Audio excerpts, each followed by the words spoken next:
Assalamualaikum warahmatullahi wabarakatuh. Saya Patricia Yanistawaza dari kelas C angkatan 2017 dengan NIM 17345201089. Saya akan mempresentasikan materi bioteknologi, yaitu mengenai yang pertama fermentasi tempe, yang kedua rekayasa genetik, dan yang ketiga PCR dalam pemeriksaan COVID-19. Materi yang saya akan bahas pertama adalah mengenai fermentasi tempe. Tempe adalah produk fermentasi yang umumnya menggunakan bahan baku kedelai dengan memanfaatkan mikroorganisme, yaitu jamur Rhizopus oligosporus. Bagaimana proses fermentasi tempe? Jadi, proses fermentasi tempe yaitu dengan memanfaatkan kapang Rhizopus oligosporus, di mana akan mengubah bahan baku kacang kedelai menjadi produk tempe. Kapang tersebut akan tumbuh dan membentuk benang-benang hifa yang tumbuh makin memanjang dan menembus biji kotiledon kedelai. Benang tersebut dihasilkan karena adanya miselia dari kapang, sehingga dapat menghubungkan biji kedelai yang satu dan yang lainnya, sehingga biji kedelai itu semakin memadat dan akan membentuk suatu olahan atau sediaan yang disebut dengan produk tempe. Materi yang saya akan bahas kedua adalah rekayasa genetik. Jadi yang pertama itu mengenai rDNA teknologi.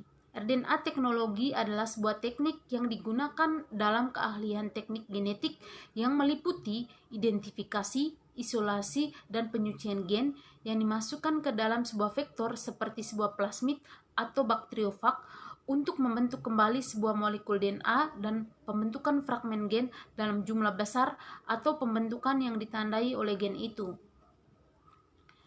Langkah-langkah dalam melakukan rDNA teknologi yang pertama itu mengidentifikasi dan mengisolasi gen yang diinginkan atau fragmen DNA untuk dikloning. Yang kedua itu melakukan penyuntikan gen yang diisolasikan ke dalam vektor yang sesuai atau cocok.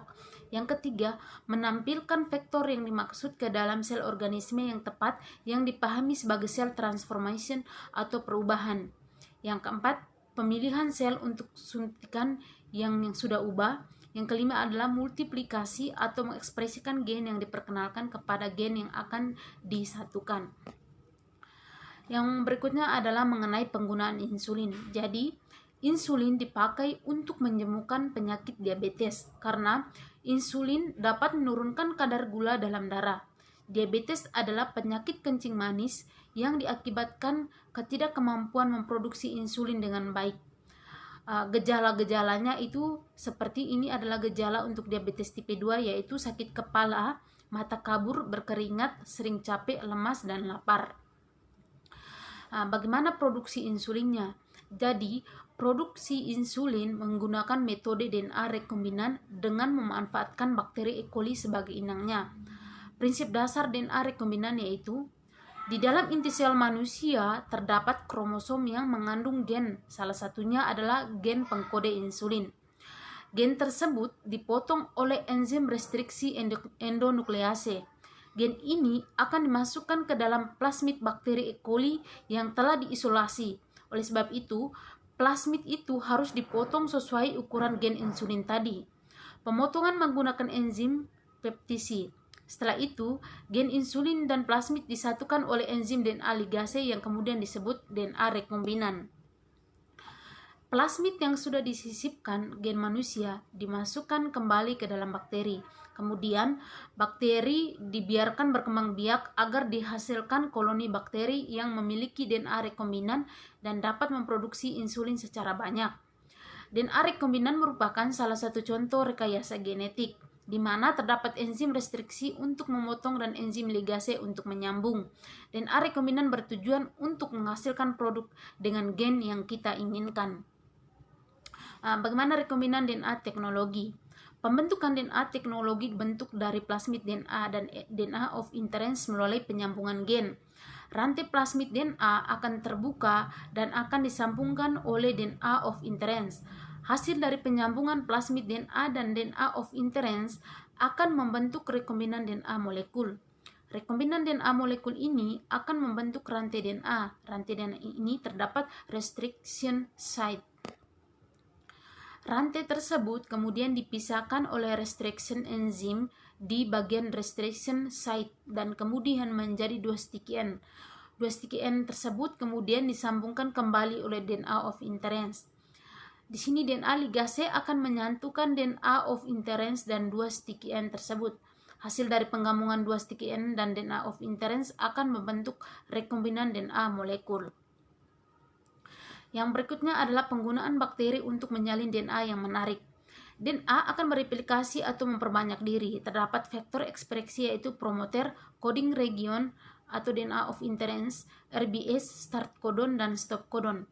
Vektor ekspresi tersebut akan masuk ke dalam labu Erlenmeyer yang sudah terdapat kultur medium. Kemudian akan membentuk protein of interest. Untuk protein fusi terdapat promoter, RBS, start codon, kodon, ampicillin, dan stop codon. Protein fusi tersebut akan terlepas dan akan disambungkan oleh cDNA dan stop codon, kemudian dimasukkan ke dalam kultur medium. Setelah itu akan menghasilkan fusion protein. Yang berikutnya adalah mengenai materi berkaitan dengan PCR dalam pemeriksaan COVID-19.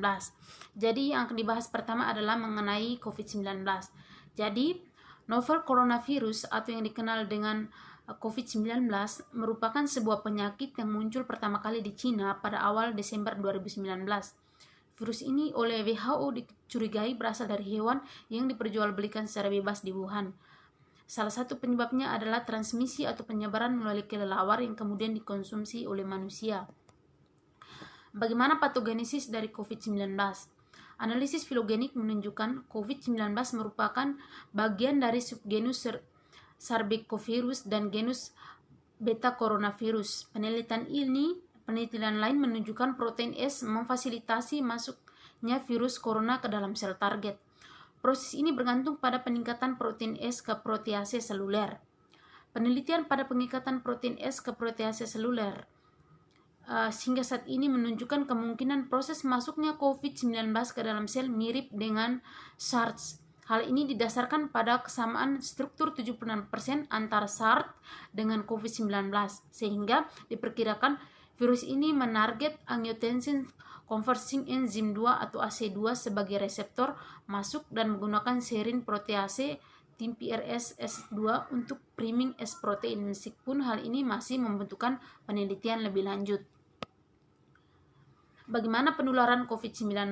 Jadi penularan ini terjadi umumnya melalui droplet dan kontak dengan virus. Kemudian virus dapat masuk melalui mukosa yang terbuka, seperti melalui saluran pernapasan dan seperti saluran pernapasan bawah dan saluran pernapasan atas, yaitu hidung atau mulut.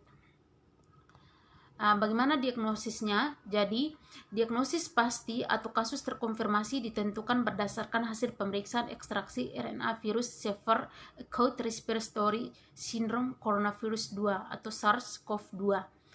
COVID-19 menggunakan Reserve Transcription Polymerase Chain Reaction atau RT-PCR untuk mengekstraksi dua gen SARS-CoV-2.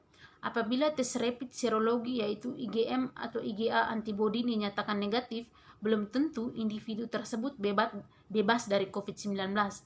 Satu-satunya tes dengan sensitivitas mendekati 100% itu adalah tes polimerase chain reaction atau PCR.